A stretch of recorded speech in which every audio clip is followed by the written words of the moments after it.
오랜만에 영상을 올립니다. 저번주에 오프라인 강의에 와주신 분들께 감사드립니다.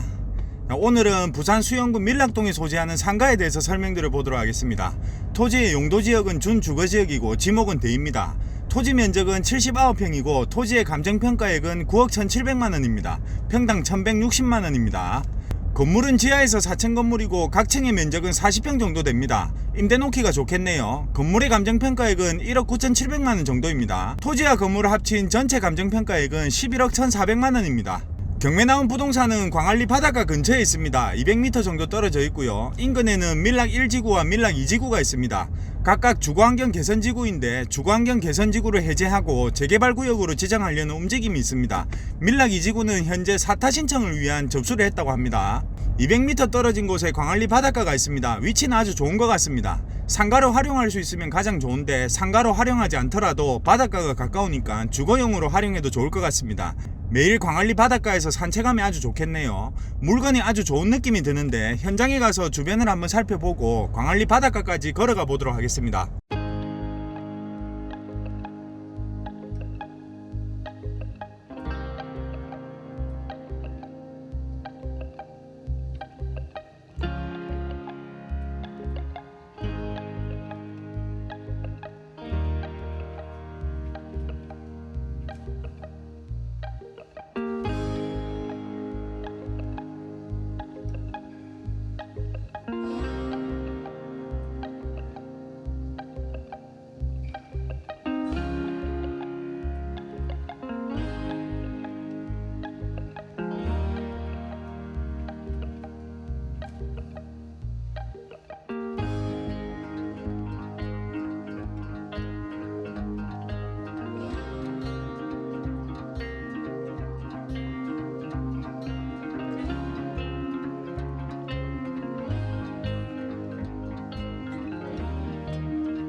현장에 다녀와 보니까 괜찮은 것 같습니다. 현재는 일단 사람들의 동선이 닿는 자리는 아니었지만 인근의 밀락 2지구와 밀락 1지구의 재개발이 현실화되면 경매나무 상가까지도 상권이 확장될 수도 있겠다는 생각이 들었습니다.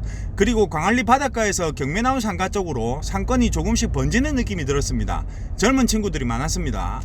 이 사건에 아마도 많은 사람들이 관심을 가질 걸로 보입니다. 과연 경매나온 부동산의 가치를 얼마로 봐야 하는지, 얼마에 입찰해야 될지 각자 계산기를 두드리고 계실 것 같습니다. 부동산의 가격이나 가치를 판단하는 부분에 대해서는 주관적인 생각이 개입되기 때문에 정답이 있을 수는 없습니다. 그래도 합리적인 선이 존재하는데 그 합리적인 가격에 접근하는 저의 개인적인 판단하는 과정을 말씀드려 보도록 하겠습니다. 입찰 금액을 고민할 때 아마도 주변의 거래 사례를 보고 추측해 보실 것 같습니다. 거래된 가격 정보를 모아놓은 디스코 홈페이지에서 주변의 거래 사례를 살펴보면 됩니다. 눈에 띄는 것이 가장 최근에 거래된 맞은편 166-19번지가 눈에 띕니다. 아마도 경매 입찰하시려는 분들이 이 토지의 거래 금액과 비교를 많이 하실 것 같은데 코로나 직후인 2020년 4월에 9억 5천만원에 거래됐습니다. 이 토지의 면적은 71평이고 건물은 400제곱미터 한 120평 정도 됩니다. 이 건물은 25년 정도 됐는데 건물 상태가 쓸만하기 때문에 일단 건물의 가치를 산정한 후에 토지의 가격을 배분해 보겠습니다. 건물의 생명은 보통 50년으로 봅니다. 50년이 지나면 건물의 잔존 가치는 0이 됩니다. 이 건물은 1996년도에 지어졌기 때문에 26년 됐습니다. 앞으로 24년은 더 쓸 수 있다는 말인데 이 24년을 잔존 내용연수라고 합니다. 현재 시점의 건물의 제조달 원가는 78만원 정도 되지만 잔존 내용연수가 24년이므로 78만원 곱하기 24년 나누기 50년 하면 제곱미터당 건물의 원가를 37만원 정도로 볼 수 있습니다. 그 37만원 곱하기 건물 면적 400제곱미터를 하면 건물의 원가는 1억 4,800만원 정도 됩니다. 그러면 2020년 4월에 거래된 매매 금액 9억 5천만원 빼기 건물 원가 1억 4,800만원 하면 토지의 가격은 8억 200만원이고 토지는 71평이므로 평당 가격으로 환산하면 1130만원이 됩니다. 경매나온 상가도 건물은 멀쩡하기 때문에 수리비를 좀 투입하고 임대료 놓으면 될 걸로 보입니다. 그래서 굳이 철거하고 신축할 건 아니라고 봅니다. 경매나온 부동산 역시 맞은편 166-19번지와 같이 토지 가격을 배분해보면 전체 감정가격 11억 1,400만원 빼기 건물 가격 1억 9,700만원 하면 토지의 감정평가액은 9억 1,700만원이고 면적은 79평이므로 토지의 평당 가격은 1,160만원이 나옵니다. 여기까지 살펴보니까 맞은편 166-19번지의 토지 가격과 비슷하다는 결론이 나옵니다. 그러면 그 비슷한 금액으로 토지 가격을 계산하면 될까요? 시세를 파악하기 위해서는 비교할 땅을 선정해야 되는데 그 비교할 땅을 선정할 때 가장 먼저 고려해야 될 것은 용도지역입니다. 용도지역이 같은 땅의 거래금액을 비교해야 됩니다. 용도지역에 의해서 건축물의 용도나 건축물의 규모가 정해지기 때문에 용도지역이 가장 중요한 요소가 됩니다. 그래서 감정평가사가 감정평가를 하기 위한 비교표준지를 고를 때 가장 먼저 용도지역이 동일한 토지를 고르는 겁니다. 경매나온 땅은 준주거지역인데 맞은편 땅인 166-19번지는 이종일반 주거지역입니다. 그래서 애시당초 맞은편 땅인 166-19번지와 비교하시면 안 될 것 같습니다. 그렇다면 준주거지역 중에서 골라야 되는데 인근에 거래된 사례가 165-8번지가 있습니다. 2017년 6월에 8억 8천만원에 거래됐습니다. 이 땅은 토지 면적이 94평 정도 되는데 평당 가격으로 환산하면 936만원 정도입니다. 속집입니다. 이 땅은 건물을 철거하고 신축할 경우에 제한이 있을 걸로 보이는데 다른 사람의 물건에 흠을 잡으려니까 좀 조심스럽네요. 암튼 경매나온 부동산과 이 속집이 비교 대상이 될 수는 없을 것 같고 더군다나 최근의 거래 사례도 아닙니다. 경매나온 땅과 비교하기에는 무리가 있는 것 같습니다. 그렇다면 결론적으로 주변의 거래 사례를 통해서 경매나온 부동산의 가격을 판단하기에는 무리가 있다는 말입니다. 그래도 제 나름대로의 논리에 맞춰서 경매나온 땅의 가격을 한번 계산해 보겠습니다. 주관적인 판단이기 때문에 참고만 해주시면 되겠습니다. 경매나온 부동산과 맞은편 166-19번지는 용도지역이 다르긴 하지만 그래도 비교를 해도 될 것 같습니다. 부산시 준주거지역의 건폐율은 60%고 용적률은 400%입니다. 부산시 이종일반 주거지역의 건폐율은 60%고 용적률은 220%입니다. 그렇다면 경매나온 부동산과 맞은편 땅인 166-19번지의 차이점은 용적률에서 차이가 납니다.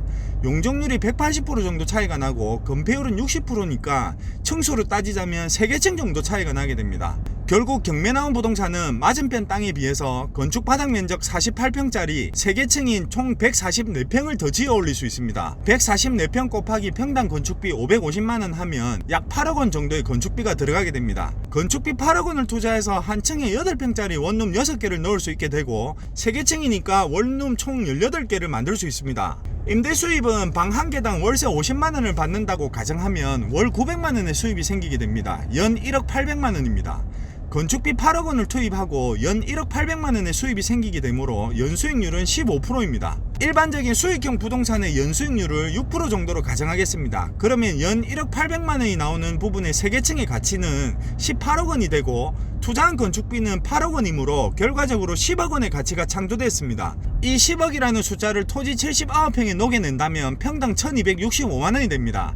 그렇다면 2020년 4월 기준으로 준주거지역인 경매 나온 땅과 맞은편 이종일반 주거지역인 166-19번지의 땅값의 차이는 맥시멈 1265만원이라는 결론이 되고 166-19번지의 땅은 평당 1130만원이므로 경매 나온 땅은 1130만원 더하기 1265만원을 합친 2395만원이라는 결론이 됩니다. 물론 경매 나온 땅에 원룸 18개를 짓기 위해서 주차장이나 엘리베이터 등의 어떤 면적이 더 들어가기 때문에 평당 가격을 내려야 하는 건 당연합니다. 이런 세부적인 것들은 변론으로 하고 토지의 가격을 계산해 나가는 과정에 대해서 보여드리고 싶었습니다. 개인적인 판단으로는 이 사건의 입찰 금액을 정할 때 어떤 관건은 평당 2천만원을 넘기느냐 마느냐의 게임이 될 것 같습니다. 이상입니다.